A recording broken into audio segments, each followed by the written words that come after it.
warahmatullahi wabarakatuh.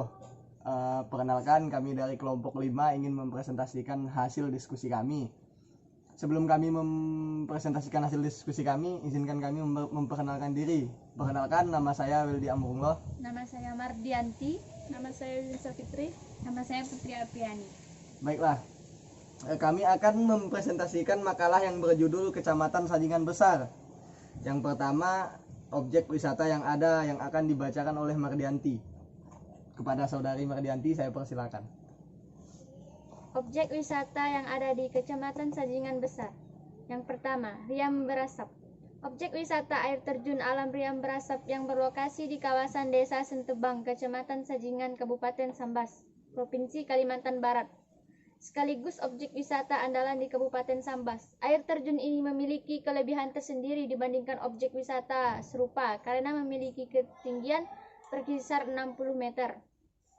Para pengunjung berjalan menuju lokasi dengan jarak yang ditempuh memakan waktu kurang lebih 30 sampai dengan 40 menit dari kaki bukit alam Riam Berasap, di mana kondisi jalannya masih berupa sebagian jalan rabat beton dan sebagian jalan tanah.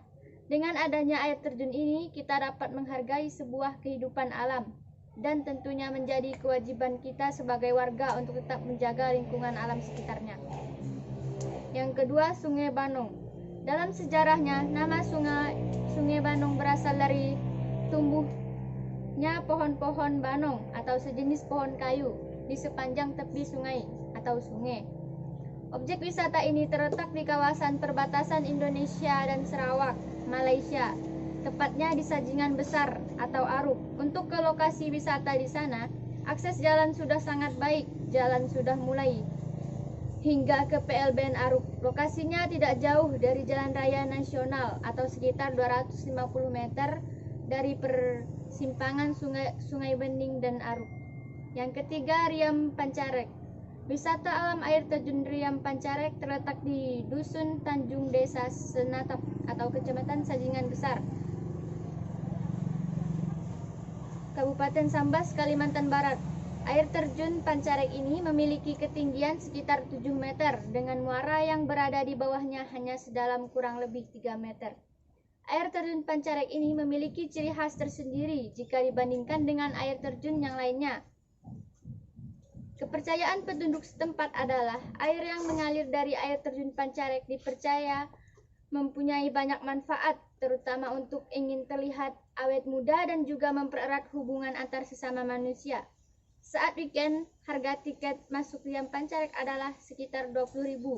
Buka jam 8 waktu Indonesia Barat dan tutup jam 6 sore waktu Indonesia Barat. Yang keempat, Pos Lintas Batas Negara Aruk. Pos Lintas Batas Negara Aruk Kementerian Pekerjaan Umum karena Kota Sambas merupakan kota perbatasan antara Indonesia dan Malaysia. Tidak ada salahnya juga untuk mendatangi Pos Lintas Batas Negara Aruk di Kota Sambas. Aruk adalah gerbang yang menghubungkan dua negara, yakni Indonesia dan Malaysia. Jika kamu berada di Aruk, kamu akan melihat megahnya PLBN Aruk yang dirancang dengan kombinasi desain etnik modern. Nuansa etnik Dayak memang sangat kental terlihat pada desain PLBN Aruk ini. Dipadu dengan rumah tradisional, yakni rumah panjang yang membuat PLBN Aruk ini terlihat menarik untuk dikunjungi. Selanjutnya akan dibacakan oleh saya. B. Adat istiadat dan budaya masyarakat. Sistem kepercayaan orang Dayak Bakati pada hakikatnya juga mengkonstruksi roh yang mencipta dan menguasai alam semesta. Roh itu suci, menguasai seluruh lapisan alam semesta. Oleh karena tingkat kognisinya sesuai alam sekitar, maka masing-masing benda dianggap ada pemilik, ada penunggu, dan diberi nama sesuai dengan pemahaman tentang dunia alam semesta. Mitos tentang roh suci pun dikonstruk untuk memperkuat eksistensi roh suci itu sebagai sesuatu yang sakral dan harus dipahami sesuai konteks perkembangan kognisi pengkonstruknya. Sistem kepercayaan orang Dayak Bakati juga mengkonstruk roh suci pencipta dan penguasa alam semesta yang diberi nama Jabata. Sebagai hasil konstruksi pemahaman terhadap eksistensi Jabata, mitos diperlukan untuk membungkus pemahaman itu sebagai sesuatu yang sakral, tidak boleh dipahami secara semena-mena. Sistem kepercayaan orang Dayak Bakati selalu syarat dengan mitos. Dengan adanya mitos menjadikan orang Dayak Bakati memiliki arah atau pedoman dalam hidup yang selaras dengan alam. Informan kunci menjelaskan semua sistem kepercayaan agama selalu ada Dayak Bakati. Asal mula alam semesta, bahkan asal mula siklus hidup manusia dan semua persoalan hidup manusia selalu dijelaskan dengan cerita mistis untuk menambah sakralitasnya.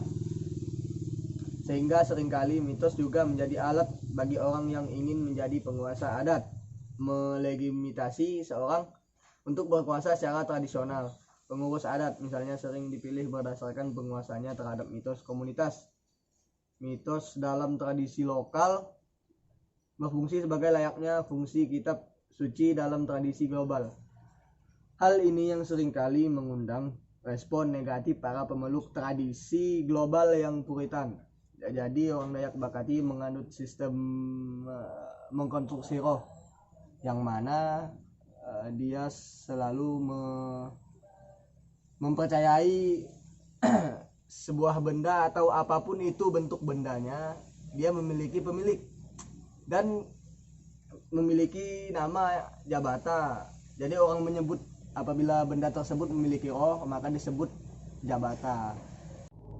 Dilihat dari kemistisannya, di Sajingan Besar ada salah satu wisata yang diberi nama Riam Berasap, air terjun Riam Berasap. Nah, itu juga dipercaya memiliki roh. Termasuk salah satu tempat yang lumayan mistis karena banyak kejadian aneh yang ada di sana. Kemudian tradisi lokal dan tradisi global. Dalam tulisan yang berdasarkan hasil penelitian dan verifikasi data, dapat dikatakan bahwa tradisi lokal maupun tradisi global bahkan semata berbicara masalah roh suci, tetapi juga pola bertindak dari para pendukung. Tradisi lokal maupun tradisi global merupakan sumber nilai-nilai kehidupan dan sekaligus menjadi sumber kognisi.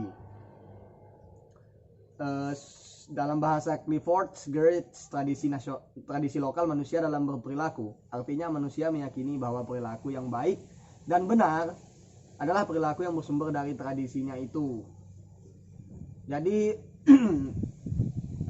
menurut arti tersebut, kalau dari Sajingan Besar, apapun yang dilakukannya, yang penting itu menurut tradisi itu merupakan baik dan benar.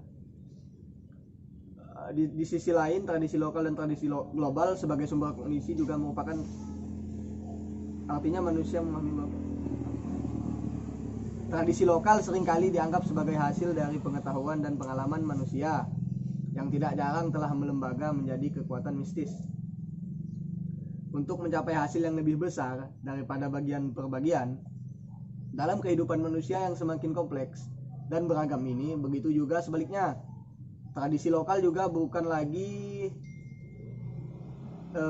direpresentasikan sebagai warisan nenek moyang yang tidak boleh diubah. Kalau diubah, roh-roh nenek moyang akan marah, tetapi direpresentasikan sebagai entitas yang melengkapi dalam kehidupan manusia kompromi semacam ini. Kemudian makanan khas yang ada di Sajingan Besar yang akan dibacakan oleh Wiwin Sapitri. Kepada Wiwin Sapitri saya persilakan. Makanan khas yang ada di Sajingan Besar. Tumpi Tipe adalah salah satu kue tradisional masyarakat Dayak Bakati di Desa Sebunga, Kecamatan Sajingan Besar, Kabupaten Sambas. Kue unik yang hampir berbentuk setengah lingkaran tersebut sangat digemari oleh masyarakat Dayak Bakati Desa Sebung karena rasanya yang enak dan gurih, dan dijadikan makanan tradisional oleh masyarakat di kala pesta. Orang selalu menyajikan kue tersebut di kala pesta padi baru, pesta gawai Dayak, pesta pernikahan, pesta sunatan, tapi bisa juga dibuat pada hari-hari biasa kalau kita ingin sekali merasakannya. Tumpi Tipe tersebut terbuat dari bahan-bahan yang sederhana.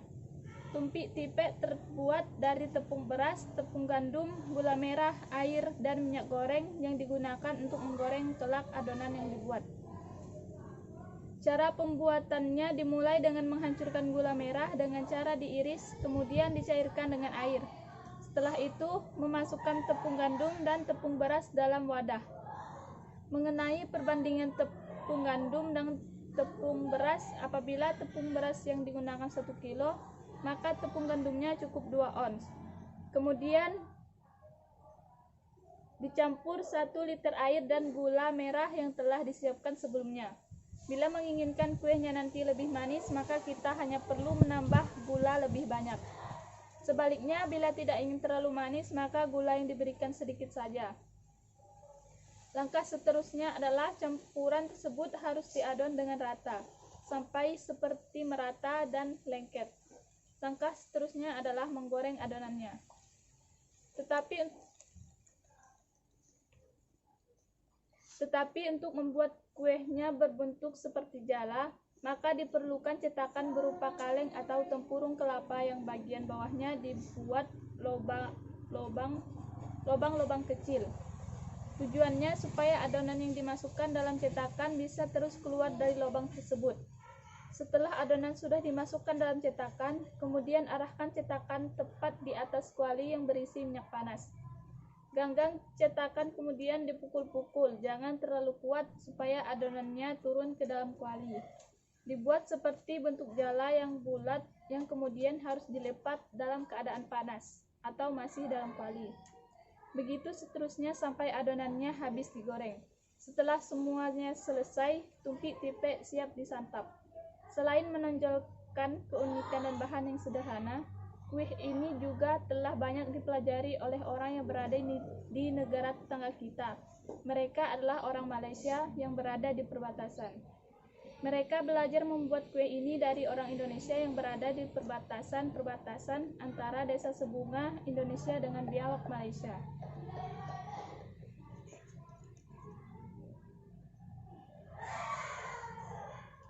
Kemudian sumber daya manusia yang akan dibacakan oleh Putri Apriyani.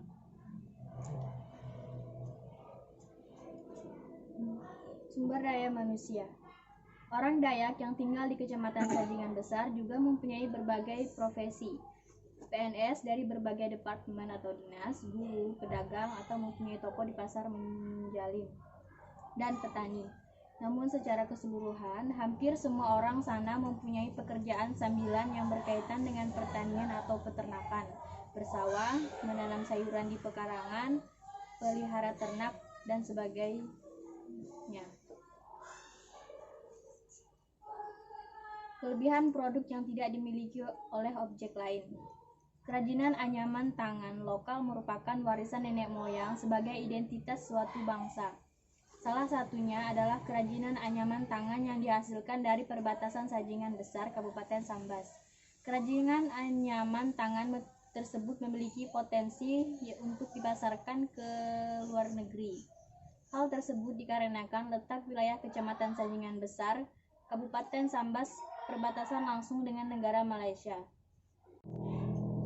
Terdapat 2 faktor penghambat pengembangan kerajinan anyaman tangan wilayah Kabupaten Sambas, yaitu 1. Pola pikir masyarakat yang belum berkembang dan kurangnya lembaga pendidikan dan pembinaan di bidang pengrajin menyebabkan produktivitas kerajinan anyaman tangan sulit bersosio-humaniora berkembang sehingga masyarakat belum memahami peluang dari terselenggaranya MEA. 2. Pemasaran produk kerajinan anyaman tangan terkendala karena belum diresmikannya PLBN Aruh di Kabupaten Sambas. Pemasaran produk kerajinan anyaman tangan harus melalui PLBN Entikong. Padahal lokasi pembatasan Kecamatan Sajingan Besar, Kabupaten Sambas berdekatan dengan negara Malaysia sebagai negara anggota ASEAN. Kemudian Kabupaten Sajingan Besar tiap tahun selalu menggelar acara tahunan FWI Festival Wonderful Indonesia. Ini merupakan acara tahunan yang selalu diadakan tiap tahun di Sajingan Besar untuk memperkenalkan produk unggulan seperti kerajinan anyaman tangan.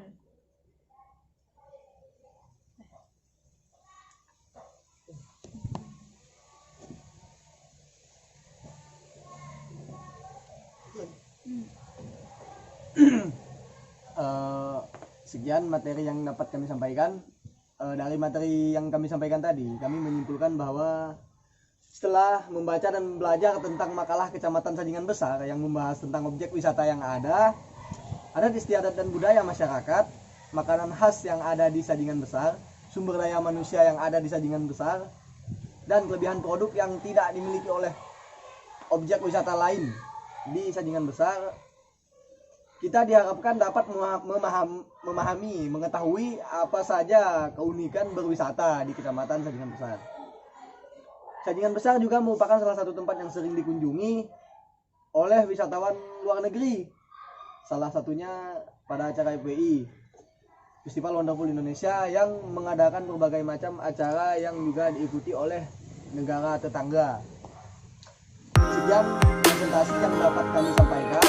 Kurang lebihnya kami mohon maaf.